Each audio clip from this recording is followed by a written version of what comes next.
BRS అంటే black mail రాజకీయ సమితి అన్నారు CM Revanth Reddy. BRS phone tapping ద్వారా వేల కోట్లు సంపాదించిందని నిప్పులు చెరిగారు.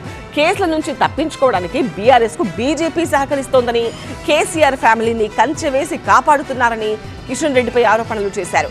భూపాలపల్లి జిల్లా రద్దు చేస్తారనే ప్రచారాన్ని నమ్మొద్దన్నారు. అలాగే సింగరేణి మెడికల్ బోర్డు రద్దు ఆలోచన లేదన్నారు సీఎం. భూపాలపల్లి జిల్లా ఇస్తే కాంగ్రెస్ పార్టీ జిల్లాను రద్దు చేస్తదని ఒక తప్పుడు విషపు ప్రచారం చేస్తున్నారు. ఏ జిల్లాలను తొలగించడం గాని, కొత్త జిల్లాలను ఇచ్చే ఆలోచన గాని ప్రభుత్వ పరిధిలో పరిశీలనలు లేదు. భూపాలపల్లి జిల్లా ఎక్కడికి పోదు. మెడికల్ బోర్డు విషయంలో విషము చిమ్ముతే వాళ్ళను అందరినీ మోకాళ్ళ మీద కూర్చోబెట్టి 4 ఈపుల మీదంగా దెబ్బలేయండి. ఎందుకు అనంటే ఆ ఆలోచననే ప్రభుత్వ పరిశీలనలో లేదు. టెలిఫోన్ ట్యాపింగ్ ద్వారా బ్లాక్మెయిల్ చేసి కోట్ల రూపాయలు వసూలు చేసుకున్న బీఆర్ఎస్ను బ్లాక్ మెయిల్ రాజకీయ సమితి అని ఈరోజు నేను అధికారికంగా చెప్పదలుచుకున్నా.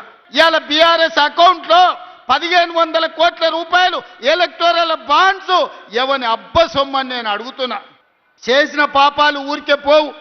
ఆ పాపాల ఊబిలోనే బీఆర్ఎస్ కూరుకుపోతుంది. బీఆర్ఎస్ బీజేపీ వేరు వేరు కాదు.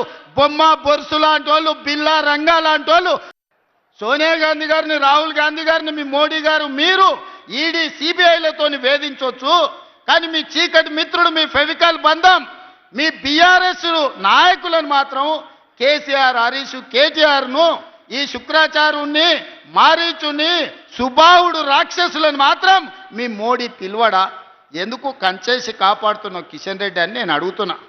కేసీఆర్, హరీష్, కేటీఆర్ని అరెస్ట్ చేసే వరకు కిషన్ రెడ్డి పేరు కల్వకుంట్ల కిషన్ రావుగా పేరు మార్చి కేసీఆర్కు దొంగపుత్రుడైతే కిషన్ రెడ్డి దత్తపుత్రుడు కేసీఆర్కు, ఇద్దరు కలిసి కేసీఆర్ దోపిడిని ఈరోజు కాపాడే ప్రయత్నం చేస్తున్నారు. దెబ్బకు దెబ్బ కొడదాం, ఎత్తుకు పై ఎత్తేద్దాం. ఎవడు గెలుస్తాడో రేపు మున్సిపల్ ఎన్నికల్లో చూసుకుందాం. బీజేపీ బీఆర్ఎస్ఏ కాదు, కేసీఆర్, నరేంద్ర మోడీ, అమిత్ షానే కాదు, ఇక మీ తాతలు ముత్తాతలు ఉన్నా తీసుకొని రండి. మా కాంగ్రెస్ పార్టీ కార్యకర్తలు వాళ్ళ సంగతి తేలుస్తారు.